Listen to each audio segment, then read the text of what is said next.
Hello friends, welcome back to my YouTube channel Jauhar TechShare. YouTube videos ഇനി മുതൽ നമ്മുടെ Excel and PowerPoint application ഉപയോഗിച്ചുകൊണ്ട് ഈസിയായി watch ചെയ്യാം. അതിൻ്റെ ഒരു സാമ്പിൾ കാണാം. Welcome back to my YouTube channel Jauhar TechShare. Friends, നിങ്ങളുടെ എക്സൽ ഷീറ്റിന്റെ പാസ്വേഡ് നിങ്ങൾ മറന്നുപോയോ? നിങ്ങൾ ഇവിടെ കണ്ടത് MS ഓഫീസ് പവർ പോയിന്റിന്റെ ഒരു സ്ലൈഡ് ഷോ ആണ്. ഞാൻ യൂസ് ചെയ്ത സ്ലൈഡിൽ എൻ്റെ യൂട്യൂബ് ചാനലിൽ ഒരു വീഡിയോ എംബഡ് ചെയ്തിരിക്കുന്നു. ഈ സ്ലൈഡ് ആക്റ്റീവ് ആകുമ്പോൾ എൻ്റെ വീഡിയോ പ്ലേ ചെയ്യുന്നു. ഈ ഫീച്ചറിന്റെ ബെനിഫിറ്റ്സ് നമുക്കിനി നോക്കാം. നമ്മുടെ ഓഫീസ് പ്രസന്റേഷനിൽ യൂട്യൂബ് വീഡിയോ യൂസ് ചെയ്യണമെങ്കിൽ തീർച്ചയായും നിങ്ങൾക്കിത് ഉപകാരപ്പെടും. കൂടാതെ ഓൺലൈൻ എഡ്യൂക്കേഷന്റെ കാലഘട്ടമാണ്. അപ്പോൾ നമ്മുടെ സബ്ജക്റ്റ് അല്ലെങ്കിൽ ടോപ്പിക്കുമായി ബന്ധപ്പെട്ടുള്ള യൂട്യൂബ് വീഡിയോസ് കാറ്റഗറൈസ് അല്ലെങ്കിൽ ഗ്രൂപ്പ് ചെയ്തുകൊണ്ട് നമുക്ക് പവർ പോയിന്റിലോ എക്സലിലോ എംബഡ് ചെയ്തുകൊണ്ട് നമ്മുടെ ക്ലാസ് സ്റ്റുഡൻസിന് കൊടുക്കാം. കൂടാതെ നോളജ് ഷെയറിംഗ് സെഷൻസ് പ്രസന്റ് ചെയ്യാൻ വേണ്ടി യൂട്യൂബ് വീഡിയോസ് യൂസ് ചെയ്യുകയാണെങ്കിൽ തീർച്ചയായിട്ടും നിങ്ങൾക്ക് ഈ ഫീച്ചർ ഉപകാരപ്പെടും. ഫ്രണ്ട്സ്, ഈ ഫീച്ചർ ഇനേബിൾ ചെയ്യാൻ നമ്മൾ യൂസ് ചെയ്യുന്നത് ആഡിൻസ് ആണ്. നിങ്ങൾക്ക് എല്ലാവർക്കും അറിയുന്നത് പോലെ ആഡിൻസ് നമ്മുടെ മാക്രോസ് ഡിസ്ട്രിബ്യൂട്ട് ചെയ്യാനുള്ള പ്രോഗ്രാമാണ്. അതിലൂടെ നമ്മുടെ ആപ്ലിക്കേഷൻസിന്റെ പവർ ആൻഡ് ഫങ്ഷനാലിറ്റി വർദ്ധിപ്പിക്കാൻ സഹായിക്കും. ഉദാഹരണത്തിന് യൂസർ ഡിഫൈൻഡ് ആയ ഒരു ഫോർമുല അല്ലെങ്കിൽ ഒരു ഫംഗ്ഷൻ ഉണ്ടാക്കി അത് ആഡിനിലോട്ട് ആഡ് ചെയ്യാം.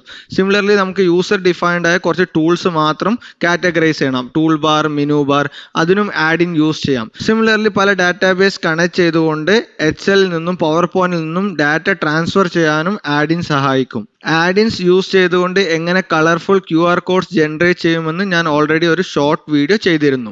അപ്പോൾ നമ്മുടെ ആഡിൻ നമുക്ക് ഇനേബിൾ ചെയ്യാം. അതിന്റെ സ്റ്റെപ്സിലോട്ട് പോകുന്നതിന് മുന്നേ എൻ്റെ ഈ വീഡിയോ ഇഷ്ടപ്പെട്ടാൽ നിങ്ങൾ എന്തായാലും ലൈക്കും കമന്റും ചെയ്യുക. കൂടാതെ എൻ്റെ സബ്സ്ക്രൈബർ ഫാമിലിയിൽ മെമ്പർ ആവാൻ മറക്കരുത്. ആഡിൻ ഇനേബിൾ ചെയ്യാൻ നമ്മൾ ആദ്യം ഇൻസേർട്ട് ടാബിൽ പോകണം. ഇനി ഗെറ്റ് ആഡിൻസ് എന്ന ഓപ്ഷൻ നിങ്ങൾക്ക് ഇവിടെ കാണാം. അത് ക്ലിക്ക് ചെയ്യുക. ഇനി ഒരു പക്ഷേ എക്സലിലാണ് നിങ്ങൾക്ക് ഈ ആഡിൻ ഇനേബിൾ ചെയ്യേണ്ടതെങ്കിൽ നിങ്ങൾക്ക് ഈ സിമിലർ സ്റ്റെപ്സ് തന്നെ ഫോളോ ചെയ്യാം. അപ്പോൾ ഞാൻ ഈ സെർച്ച് ബാറിൽ യൂട്യൂബ് എന്ന് സെർച്ച് ചെയ്യുന്നു. നിങ്ങൾക്ക് ഇവിടെ കാണാം വെബ് വീഡിയോ പ്ലെയർ. അത് ജസ്റ്റ് ആഡ് ചെയ്യുക. സൂപ്പർ ഫ്രണ്ട്സ്, നമ്മുടെ വെബ് വീഡിയോ പ്ലെയർ പവർ പോയിന്റിൽ എംബഡ് ആയി കഴിഞ്ഞു. ഇനി നമുക്ക് ഏത് വീഡിയോ ആണ് പ്ലേ ചെയ്യേണ്ടത് അതിന്റെ URL ഇവിടെ ഇൻസേർട്ട് ചെയ്യുക. ഇനി ഓട്ടോ പ്ലേ ഇനേബിൾ ചെയ്യുകയാണെങ്കിൽ നമ്മുടെ സ്ലൈഡ് ആക്റ്റീവ് ആകുമ്പോൾ വീഡിയോ ഓട്ടോമാറ്റിക്കലി പ്ലേ ആകും. സിമിലർലി വീഡിയോ എവിടെ നിന്ന് തുടങ്ങണം എവിടെ നിർത്തണം എന്നുള്ള സ്റ്റാർട്ടും എൻഡ് ടൈമും നമുക്ക് ഇവിടെ കോൺഫിഗർ ചെയ്യാം.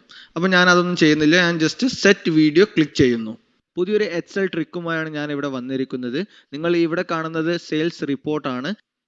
വാവ് ഫ്രണ്ട്സ്, നമ്മുടെ വീഡിയോ പ്ലെയർ പവർ പോയിന്റിൽ സെറ്റ് ആയിരിക്കുന്നു. നമ്മൾ കൊടുത്ത URL അനുസരിച്ചുള്ള വീഡിയോ ആണ് ഇവിടെ പ്ലേ ചെയ്തിരിക്കുന്നത്. അതും ഓട്ടോ സെറ്റ് മോഡിലാണ് കോൺഫിഗർ ചെയ്തത്. അപ്പോൾ നിങ്ങൾക്ക് ഈ വീഡിയോ ഇഷ്ടപ്പെട്ടാൽ തീർച്ചയായും നിങ്ങൾ ലൈക്ക് ചെയ്യുക, കമന്റ് ചെയ്യുക, ഷെയർ ചെയ്യുക, സബ്സ്ക്രൈബ് ചെയ്യുക. അപ്പോൾ നമുക്ക് അടുത്ത വീഡിയോസിൽ കാണാം. Till then good bye.